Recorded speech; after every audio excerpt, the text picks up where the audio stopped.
What's going on out there in YouTube land? It's your guy Q, the movie collector here again, back with another 4K video review. This movie I'm going to talk about today is one that I can't stop thinking about. And as you guys may or may not know, I don't get to venture to the theaters much at all these days anymore. I just don't.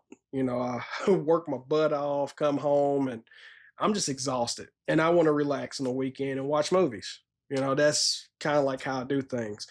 But there was a certain release that came out this year that you couldn't go anywhere on social media without hearing about it. You couldn't watch anything on TV without seeing a trailer on it or a commercial on it.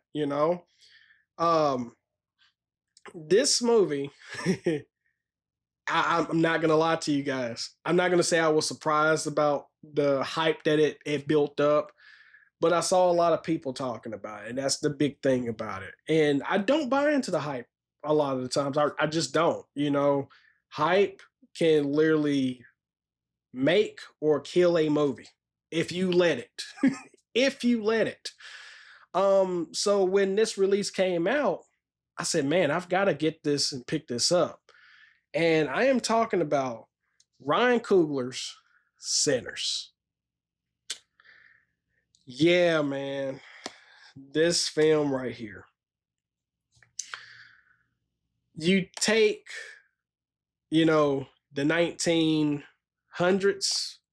you take blues, you take a little bit of everything of that time period, and you mix it in with a great story.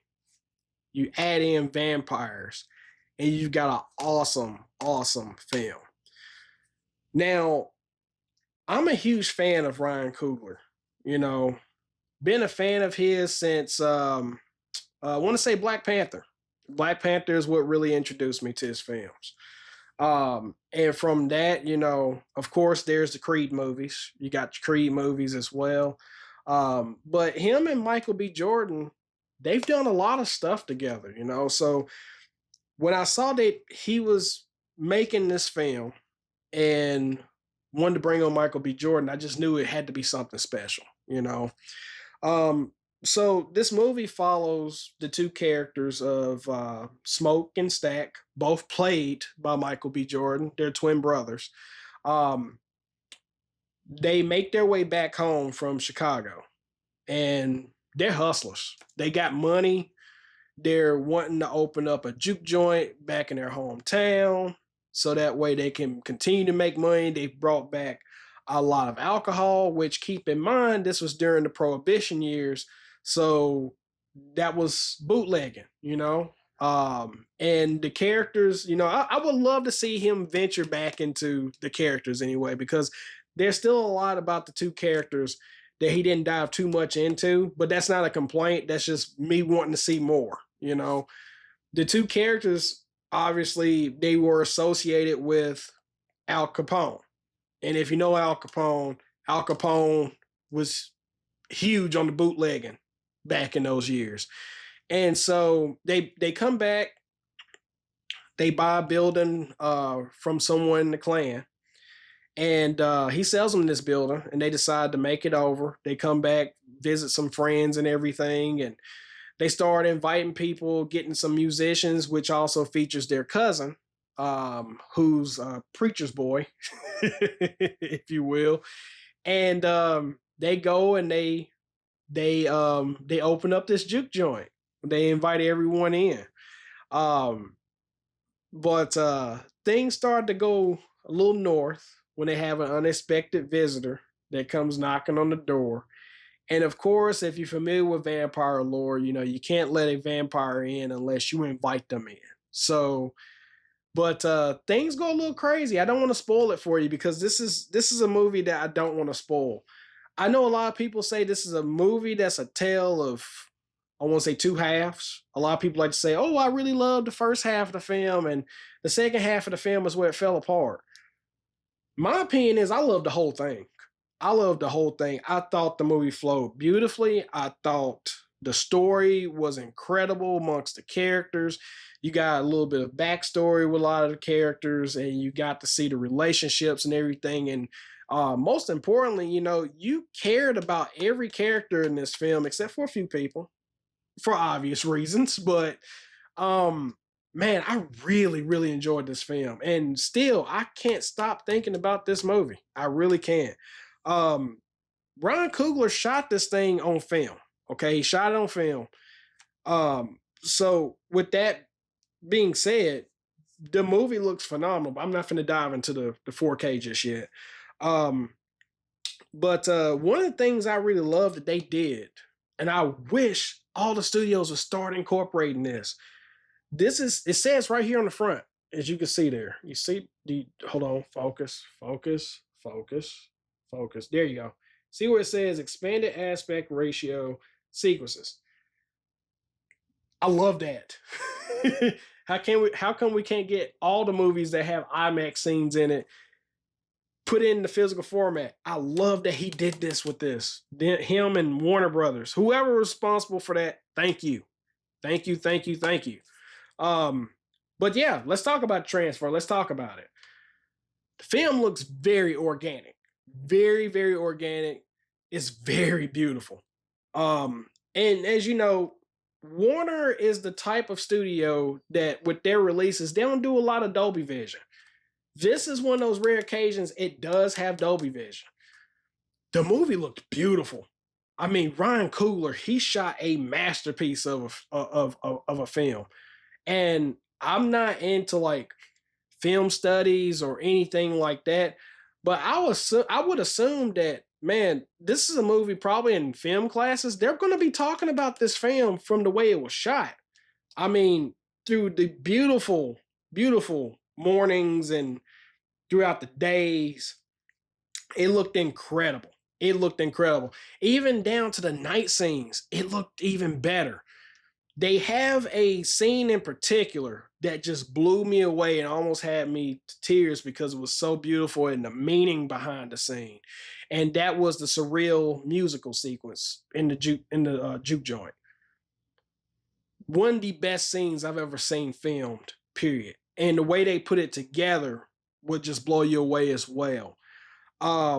This is a movie, I would say, if you're a fan of vampire movies, if you're a fan of Ryan Coogler, this is a must-have film. There's a reason why this movie made so much money. It's beautiful. This is a very immaculate transfer of a film. I will say this is probably in my top 5 of the year so far. Easy. Top 5 of the year so far. And I don't put that on the pedestal just because it is a newer film. It's one of the better films of the year. But, I mean, I know we got a lot of great old transfers of older movies that look fantastic as well. But this here is definitely in my top 5. Easy, easy, easy. So I got to stop gushing about that. But anywho, the sound. This has Dolby Atmos. The sound sounded fantastic. When you have both equally great picture quality as well as the sound, it makes for an experience. This movie as a whole is an experience. It's an experience. Some people may look at it as a musical. I don't tend to look at it that way. Yeah, it has great music as well, but like I said, it's such a fantastic story. Such a fantastic story. And the fact that Ryan Coogler wrote this film in 2 months, that guy's a genius for putting something like this together. It's not without its flaws. It's not the perfect film, but it is really damn good. Okay, so let's get into the special features because a lot of people don't tend to think that Warner Brothers does a great job with special features. So here in the back, I'll let you look here to see what the special features are. So you can pause that there if you want. But you get Dancing with the Devil, The Making of Sinners. This, I don't know how long it was. It was pretty long. A very detailed behind the scenes making of this film. You get Ryan Coogler, who goes and tells you about his process of making this film, from him writing the script or writing the film in 2 months to getting the people he wanted to be in this film, to getting the place he wanted to shoot it, to getting gosh, I forgot what her name is. She's worked on a lot of Spike Lee films with the costume designs. He got her to come in to do the costume designs in this film. And it's Ruby Carter, I think. Ruby Carter. And she's done costuming for a lot of his other films too. But man, they were on point. So you got this, you got Blues in the Night, the Music of Sinners. That's a really, really great featurette. You get Thicker Than Blood, becoming the Smokestack Twins, where you got Michael B. Jordan talking about him acting as the twin brothers. And you got Spirits of the Deep South, which I didn't watch that one, or The Wages of Sin, the Creature FX of Sinners. I couldn't watch a good majority of these because the featurettes themselves, they were long. They were long. I couldn't even get through Blues in the Night, the Music of Sinners. That goes through the journey of the composer behind a lot of the music. And those things show how much work they put into this film. The actors and actresses, they went through and basically they were actually the ones that were singing in this film. They went through and they sung their parts. Even Delroy Lindo, he did his thing too. They went through and broke down to show how the actors were supposed to play instruments, because one of the things they implemented was that in a lot of films, when you got actors playing instruments, you can tell it's faked. A musician can tell it's faked. They went through and made sure they were strumming the instrument or playing the piano keys the right way to make it look believable. But yeah, this, man, like I said, this isn't just a movie. This is an experience. It really is an experience. I'm not saying that to be a hype beast, but at the same time I am, because I absolutely love this film. It was great, man. It was great. And no, I don't have the steelbook. I know a lot of people out there were lucky and fortunate to get the steelbook. As you know, I'm not a hardcore steelbook collector. I'm really happy with this. And to say also, I actually like this artwork more than I like on the steelbook, because you got all the players here on the front, you know. But yeah, that's my review of Sinners. I highly recommend this. I highly recommend this. Great, awesome film. I can't wait to see Ryan Coogler's next film that he makes, because I mean, man, this is an original. It is definitely an original, and I loved every single minute of it. Don't believe me? Go look at the different meanings behind this film. That's a whole nother thing all in its own that blew me away. But anywho, if you like my videos, as always, leave a comment below, smash that like button, please. I definitely appreciate it. And again, if you've been watching my videos all this time and you haven't hit that subscribe button, hopefully I've been pumping out enough content as of late for you to definitely hit that. So I would definitely appreciate that. But as always, I love you guys. I will talk to you guys soon. Peace.